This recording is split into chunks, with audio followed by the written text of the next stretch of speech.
Hello everybody. We're going to talk in this video about a new topic related to Aspen Plus, which is the chemical reactors. And this is one important thing to know about Aspen Plus because we need it a lot to do like different types of reactions. And the way Aspen Plus introduces the modules that do reaction is kind of needs to be well understood before we go through it. So we usually have two approaches while dealing with reactors in Aspen Plus. The first approach is kind of like very basic approach. When you have a reactor and you need to just calculate the reactor effluent compositions and flow rates. And sometimes the temperature, you get some basic information about the reaction, like the heat of reaction or the equilibrium constant or something like that, without going into the details of the reaction, like the kinetics of the reaction, or the details of the reactor design, like the volume, the heat transfer in the reactor, and stuff like that. In this case, we deal with the reactor kind of ideally, and that's why we use ideal reactors. There are some modules that are called ideal modules or ideal reactor modules in Aspen Plus that we use to achieve this. And in this case, we expect that the input will not be a lot of information and the output will not be a lot of information either. While in the other case, which is the actual case, when we deal with the reactor the way we should, we need to get the output composition and temperature of the reactor. But in this case, we get more information, or we give more information to Aspen Plus. Like we give information about the kinetics of the reaction, and we give information about the reactor design and the dimensions and stuff like that. And in this case, we get more outputs. Like we can get the relation between the output and the volume of the reaction or of the reactor. We can get information about the profile of the temperature and concentration inside the reactor, which is what we call the kinetic reactors. This is what we do in the kinetic reactors. So we will talk first about the ideal reactors, and then we will move to the kinetic reactors. So in this video, I'm gonna just be focusing on the information that we need to know about the ideal reactors, and then we will talk about the information we need to know about the kinetic reactors once we are done with this. So we will do a quick review on the terminology so that we understand the words when we're talking about them. So the first is the reaction stoichiometry, which is a very well known term, and it represents the quantities of the reagents and the products in a chemical reaction. So for instance, A, B, C, and D. This is the number of moles of A that reacts with the number of moles of B, would give to the number of moles of C and the number of moles of D. So A, B, C, and D, the lowercase A, B, C, and D's are the stoichiometric coefficients. And of course we all know how to do the balance, so that the number of atoms of each of the elements in the inputs equals the number of atoms in the outputs. The second term is the reaction conversion, and this term gives an indication of the efficiency of a reaction. This is not a very accurate definition in reality, because the conversion, it tells us how much of the input or of the reactant has been consumed. And it doesn't matter if it's consumed in one reaction or two or three reactions. So what I do when I do or calculate the conversion is I look at the input to the reactor and the output out of the reactor, and I just compare. I had 100 moles in, and I then of the reactant, and then I found 20 moles coming out of the reactant. So the reactor consumed 80 moles. So this is gonna be 80 over 100, which is the conversion. Again, it doesn't matter if it's one reaction, the main reaction, or it's consumed inside reactions, it doesn't matter. So it's moles of A that reacted to the number of moles of A that were present in the beginning of the reaction. And this is the point I'm saying, that doesn't specify which reaction was the reactant consumed in.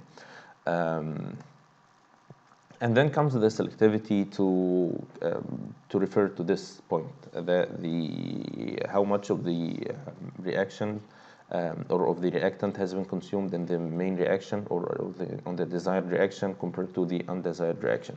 So for instance, if I have A plus B goes to C and the second reaction is A plus 2B goes to D, so I'd expect that the output of the reactor contains both C and D.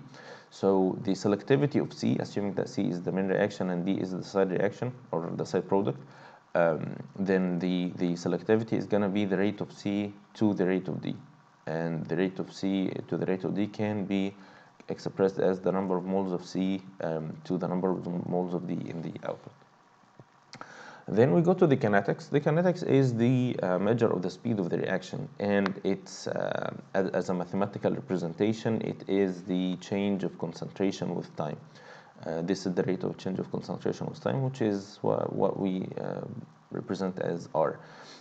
This rate of reaction can be expressed or mathematically calculated based on the concentrations of the reactants.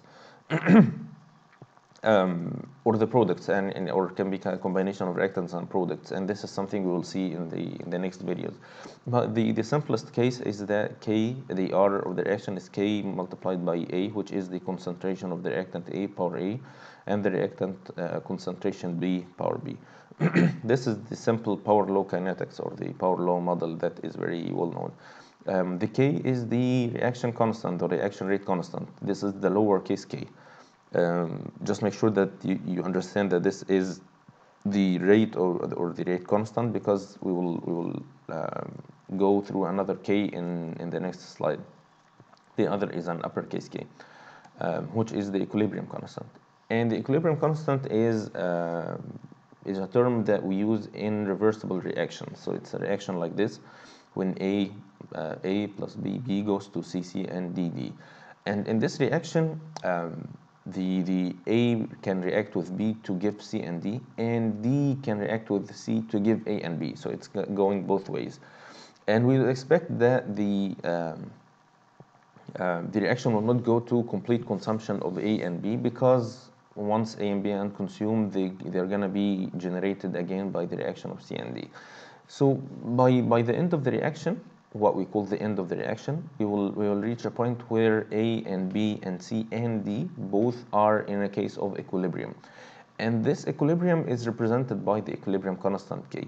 And it can be calculated as the rate of the forward reaction to the rate of backward reaction, and can be calculated as the concentration of C per C, which is the stoichiometric coefficient, the concentration of D per D divided by A per A and B per B.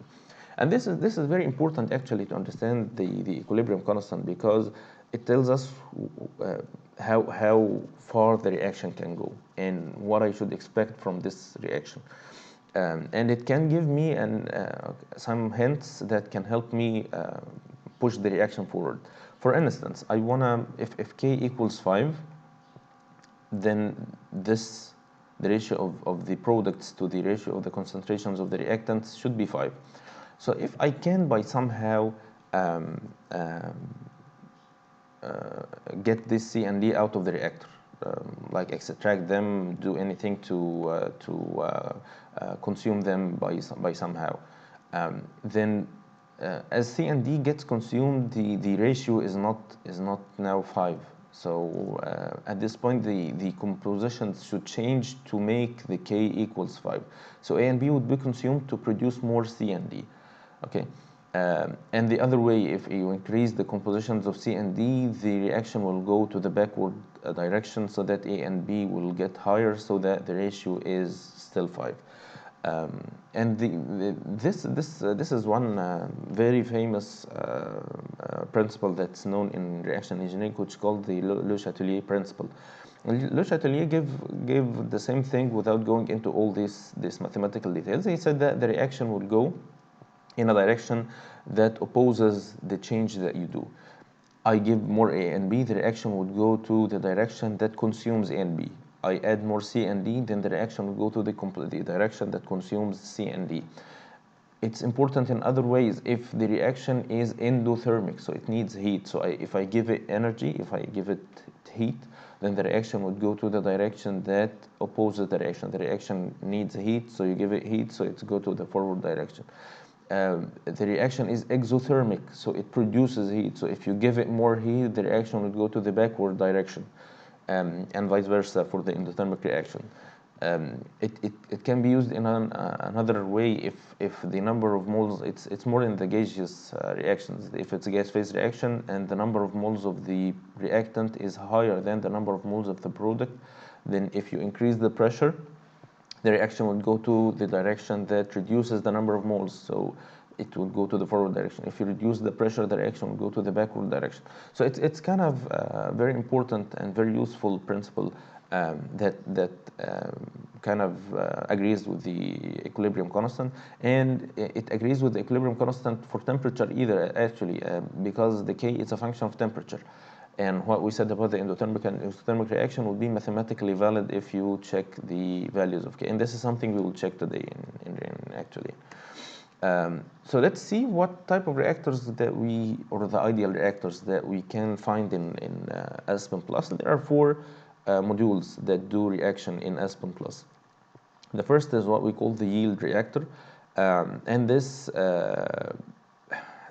reactor, what we do is you just tell the reactor that I want the yield of the specific components to be like that, and it's gonna do what you want. It's kind of magical thing that does some weird calculations, and it does the reaction the way you want.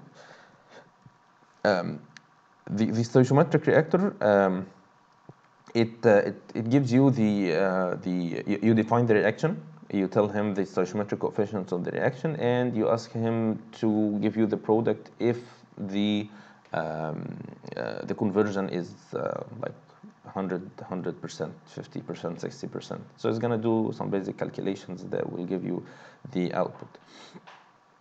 And it can give you an estimation of the heat of reaction, which is like a very, very good thing here. The equilibrium reactors is kind of similar, but instead of, you define the reaction, but instead of giving the reactor the conversion that you want, you can tell him that you want to know the equilibrium conversion and the equilibrium constant. You need to know how much is going to be, or how far the reaction can go. The Gibbs free energy is kind of different. It does thermodynamic calculations to minimize the Gibbs free energy. So you define the components and you tell the reactor, go and find the combinations that gives me the minimum Gibbs free energy.